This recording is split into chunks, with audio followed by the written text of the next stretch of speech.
प्रतिदिन सुबह सुविचार कहानी प्राप्त करने के लिए चैनल को सब्सक्राइब करें। कर्म से बदल जाते हैं भाग्य। प्रकृत्या ऋषि का रोज का नियम था कि वह नगर से दूर जंगलों में स्थित शिव मंदिर में भगवान शिव की पूजा में लीन रहते थे। कई वर्षों से यह उनका अखंड नियम था। उसी जंगल में एक नास्तिक डाकू अस्थिमाल का भी डेरा था। अस्थिमाल का भय आसपास के क्षेत्र में व्याप्त था। अस्थिमाल बड़ा नास्तिक था। वह मंदिरों में भी चोरी डाका से नहीं चूकता था। एक दिन अस्थिमाल की नज़र प्रकृत्या ऋषि पर पड़ी। उसने सोचा, ये ऋषि जंगल में छुपे मंदिर में पूजा करता है, हो न हो इसने मंदिर में काफी माल छुपाकर रखा होगा। आज इसे ही लूटते हैं। अस्थिमाल ने प्रकृत्या ऋषि से कहा कि जितना भी धन छुपाकर रखा हो चुपचाप मेरे हवाले कर दो। ऋषि उसे देखकर तनिक भी विचलित हुए बिना बोले, कैसा धन? मैं तो यहाँ बिना किसी लोभ के पूजा करने के लिए चला आता हूँ। डाकू को उनकी बातों पर विश्वास नहीं हुआ। उसने क्रोध में ऋषि प्रकृत्या को जोर से धक्का मारा। ऋषि ठोकर खाकर शिवलिंग के पास जाकर गिरे और उनका सिर फट गया। रक्त की धारा फूट पड़ी। इसी बीच आश्चर्य ये हुआ कि ऋषि प्रकृत्या के गिरने के फलस्वरूप शिवालय की छत से सोने की कुछ मोहरें अस्थिमाल के सामने गिरीं। अस्थिमाल अट्टहास करते हुए बोला, तू ऋषि होकर झूठ बोलता है।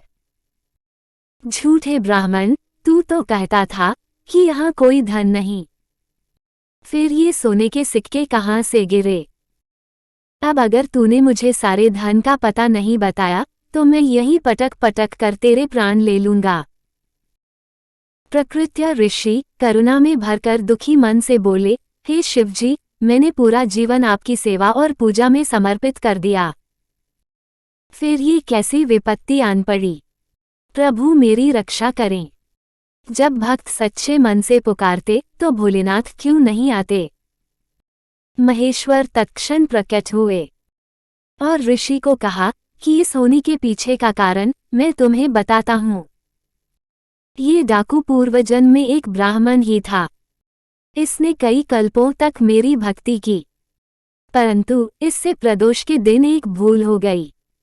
ये पूरा दिन निराहार रहकर मेरी भक्ति करता रहा।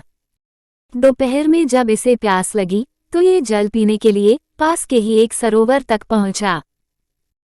संयोग से एक गाय का बछड़ा भी दिन भर का प्यासा वहीं पानी पीने आया।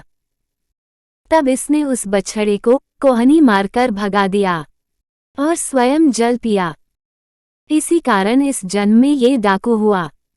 तुम पूर्वजन्म में मछुआरे थे। उसी सरोवर से मछलियां पकड़कर उन्हें बेचकर अपना जीवन यापन करते थे।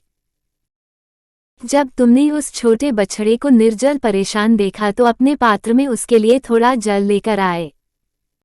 उस पुण्य के कारण तुम्हें ये कुल प्राप्त हुआ।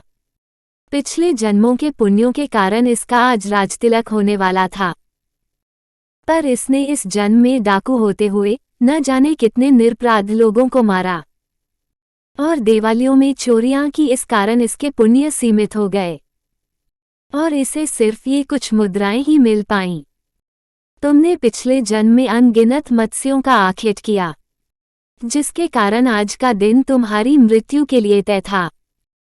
पर इस जन्म में तुम्हारे संचित पुण्यों के कारण तुम्हें मृत्यु स्पर्श नहीं कर पाई और सिर्फ ये घाव देकर लौट गई। ईश्वर वह नहीं करते जो हमें अच्छा लगता है। ईश्वर वह करते हैं जो हमारे लिए सचमुच अच्छा है।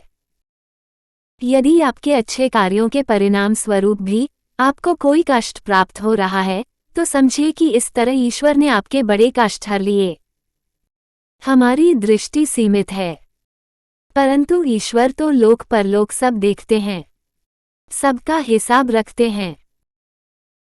हमारा वर्तमान, भूत और भविष्य सभी को जोड़कर हमें वही प्रदान करते हैं जो हमारे लिए उचित है। आज का यह वीडियो आपको कैसा लगा कमेंट में बताइए। वीडियो पसंद आई तो वीडियो को लाइक करें।